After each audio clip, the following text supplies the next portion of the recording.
Have you ever felt like the world around you is demanding something from you, yet you can't quite name what it is?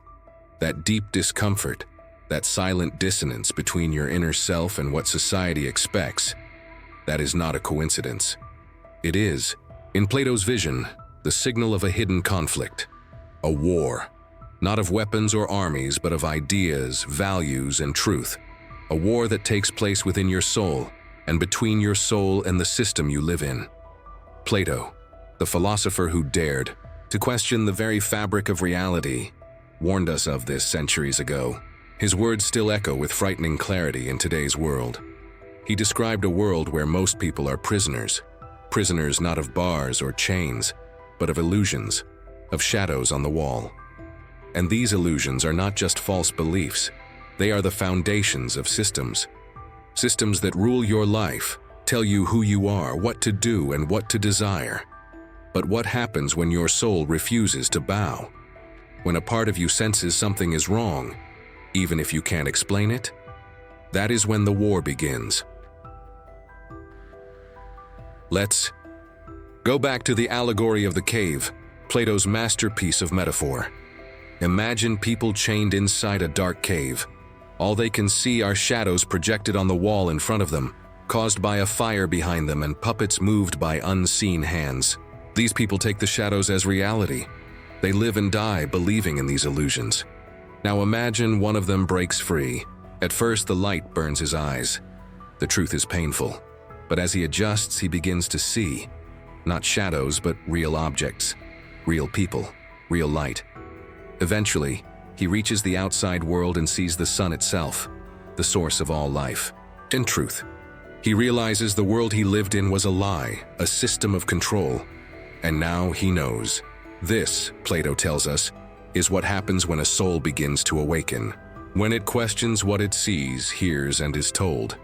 When it no longer accepts the projected images but searches for what is real. And what is the system's reaction to such awakening? Rejection, punishment, exile. Plato warns us, if the freed man returns to the cave to enlighten the others, they will not welcome him. They will hate him. They will mock him. And if he insists, they may kill him. Why? Because the system depends on ignorance, on comfort, on obedience. It cannot afford to let too many people wake up. And so it fights back, not with open violence, but with subtler weapons. Ridicule, distraction, propaganda, fear. It fights to reclaim your soul, to make you doubt your own awakening. And this war is invisible. It happens in your mind, in your heart, in your daily decisions. Every time you question a news story, a rule, a social expectation, a belief you were taught as a child, that is the war. Every time you feel torn between doing what feels right and doing what is rewarded, that is the war. It is not between you and the world. It is between the part of you that seeks truth and the part that fears the cost of it. Plato understood that the human soul is divided. There is reason, the part that seeks wisdom. There is spirit, the part that seeks honor. And there is appetite, the part that seeks pleasure and comfort. The system plays with these parts like a master puppeteer. It flatters your appetite, excites your spirit, and distracts your reason. It knows how to seduce you into silence. But Plato also believed that the soul could be harmonized, that reason could rule, guided by truth, that spirit could support reason, and appetite could be tamed. For this to happen, though, the soul must fight. It must resist the lies. It must endure the pain of disillusionment. It must walk out of the cave. This journey is not easy.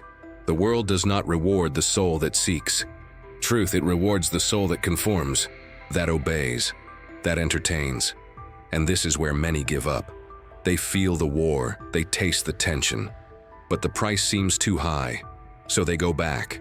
They choose comfort over clarity, and the system welcomes them back with open arms, if only they forget what they saw.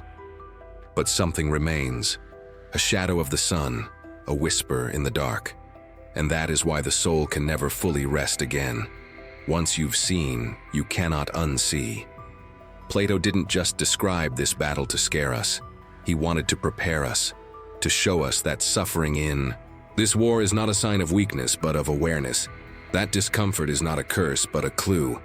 If you feel out of place, if you feel like the world around you is false, shallow, cruel, it's not because something is wrong with you. It's because something is right. You are awake, and awakening is painful. It's the tearing away of illusions. It's the dismantling of lies you were taught to love. But it's also the only path to justice, to freedom, to real meaning. In Plato's ideal society, the rulers are not the richest or the strongest, but the wisest. Those who have walked out of the cave and returned not for power but to guide, to serve, to lead with truth. But today, those who seek truth are rarely in power, and those in power rarely seek truth. This too is part of the invisible war. The system fears those who see. It cannot silence them entirely, so it distracts others from listening. It paints them as crazy, dangerous, irrelevant. It rebrands philosophy as useless. It makes you believe that thinking deeply is a waste of time. But Plato would urge you to resist, to listen to your soul, to remember that truth is not found in popularity, but in clarity. Not in applause, but in understanding. He would remind you that every generation must fight this war anew, that each person must choose between shadows and sunlight, between silence and speech, between comfort and courage, and that only the wise will understand what is truly at stake.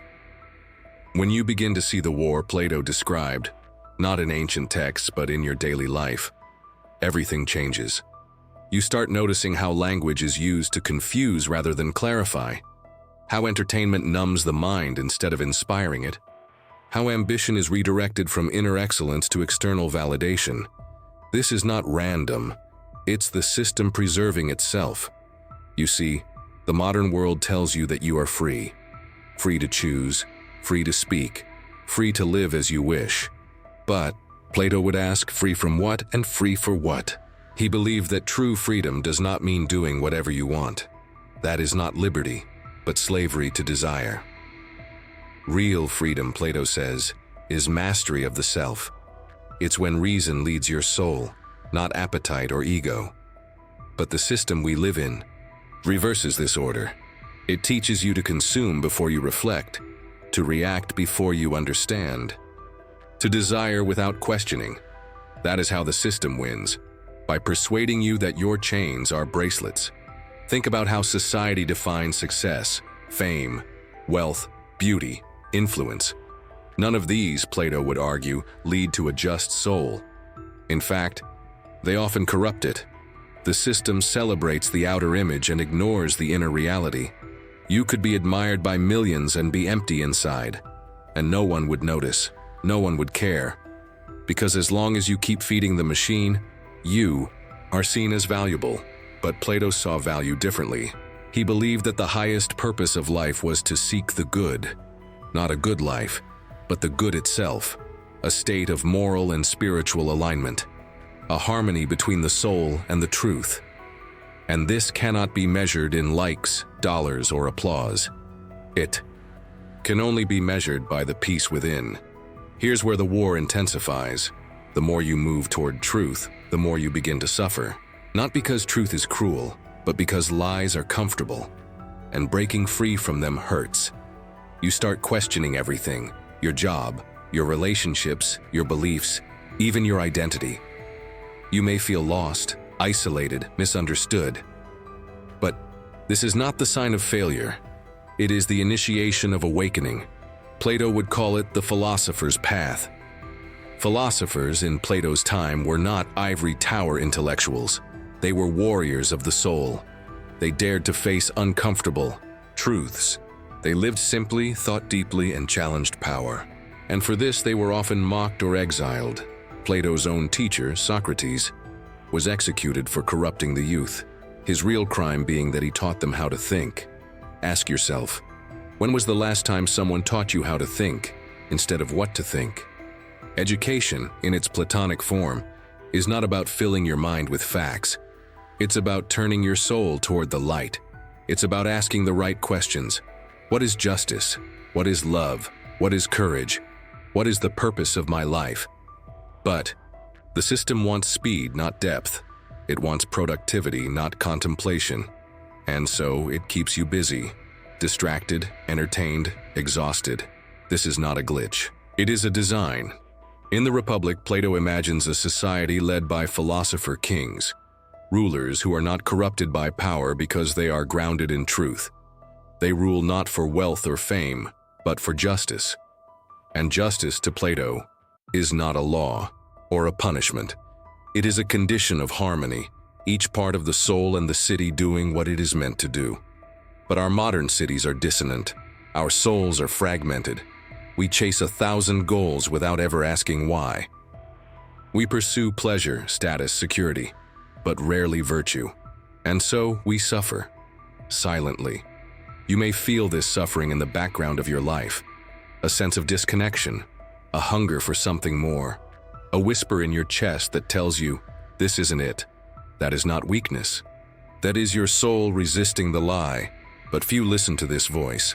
It is easier to numb it, with substances, with screens, with noise, and the system is happy to help. It gives you endless options to escape your own thoughts. Because if you stop and listen long enough, you might hear the truth.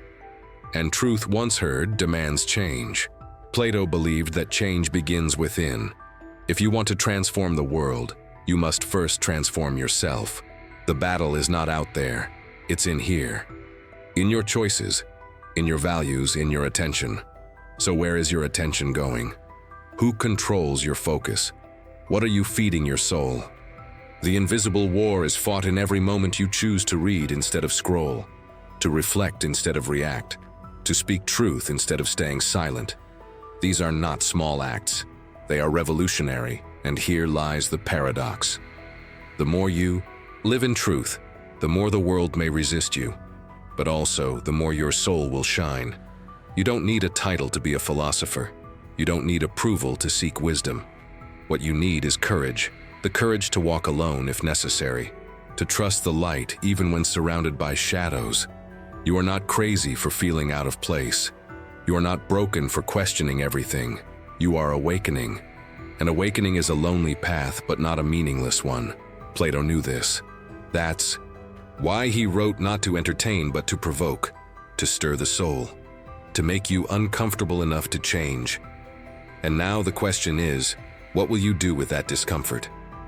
Will you numb it, or will you follow it? The system hopes you'll choose the first. Plato hopes you'll choose the second. Because only the wise understand. The war is not against the world. It's against illusion. And your soul is the battlefield. When Plato speaks of the soul, he is not referring to something vague or mystical. For him, the soul is the essence of what you are. It is the battlefield, the judge, the warrior, and the victim, all at once. And this is where the deepest war takes place. Not in the streets, not in politics, not in ideologies, but within the very structure of your being. In his view, the soul has three parts: reason, spirit, and appetite. Reason seeks truth. It wants to know, to understand, to contemplate. The eternal. Spirit is the part of you that desires honor, victory, recognition. It gives you courage. Appetite, on the other hand, craves pleasure, food, sex, comfort, entertainment. These three forces are constantly pulling you in different directions. When reason rules and the other parts obey, the soul is just. It is aligned. It is free. But when appetite takes the throne, when desire becomes the king, chaos begins. That's when you chase things that harm you. That's when you lie to yourself. That's when the system wins. And here is Plato's warning. The system doesn't have to oppress you from the outside, if it can confuse you from within. What use is a prison when you carry the chains in your own heart? This is why Plato was so focused on education, not as job training, but as soul training. He believed that most people live in a kind of sleep, not because they are stupid, but because they have never been taught to look beyond appearances. They believe what they see. They accept what they are told. They assume that what is popular must be true, but truth, Plato insists, is rarely popular. That's why he gave us the allegory of the cave. Imagine people chained inside a dark cave from birth. They can only see shadows on the wall, projected by objects behind them, lit by a fire they cannot see. These shadows are their reality. They name them, trust them, build meaning around them. Then one day a prisoner is set free. At first he is blinded by the light, but slowly, painfully he adjusts. He sees the fire, then the objects, then, outside the cave, he sees the sun. And everything changes. But when he returns to free, the others, they mock him. They think he is insane. They don't want to leave the cave. The shadows are more comfortable. This is not a story about ancient prisoners. This is about us. We live in a world of shadows, media images, political slogans, filtered lives on social media. We confuse appearance with reality, and when someone tries to show us the truth, we often reject them. Why? Because the truth demands responsibility. If the system is broken and you know it, then you must act. You must change. You must resist, and that is terrifying. So instead, most people cling to the cave. They prefer a lie that comforts to a truth that confronts. They would rather suffer in silence than awaken in pain. Plato understood this. That's why he believed that not everyone is ready for truth. It requires strength. It requires discipline. It requires solitude. Because once you see the machinery of the system, you can never unsee it.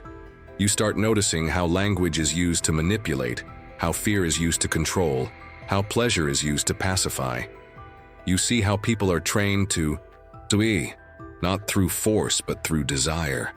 The system doesn't need to punish you if it can seduce you.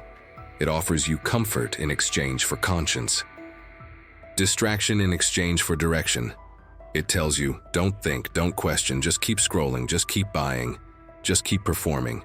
And many obey, but deep inside their souls are starving. They feel restless, anxious, disconnected. They sense that something is wrong, but they can't name it.